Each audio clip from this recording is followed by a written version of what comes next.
யார பார்த்து? சிவபெருமான பார்த்து. உனக்கும் போக்கிடம் கிடையாது, எனக்கும் போக்கிடம் கிடையாது, இங்கதானே இருக்க போறோம், சாப்பிட்டுக்கிட்டு சொல்லுப்பா. இல்லையா, நான் சொல்லியே ஆகணும்.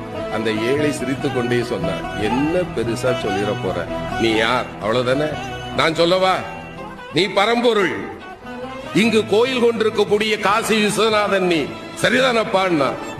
இறைவன் ஆடி போயிட்டான். ஞானிகளாலும் கண்டுகொள்ள முடியாத என்னை மகனே நீ எப்படிப்பா கண்டுகொண்டாயின்னா.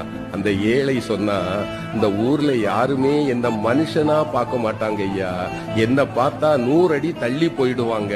ஆனால் என்னைக்கு சமமாக அமர்ந்து அழுகி போன என் கையில் இருக்கிற உணவை கூட உண்பதற்கு ஒருவன் கையேந்துவான் என்றால் என் கருணை கடலே, உன்னை தவிர வேறு யாரால் ஐயா இது முடியும்? நீ என் முன்னே வந்து அமர்ந்த போதே நான் கண்டுகொண்டேன் நீ யார் என்று.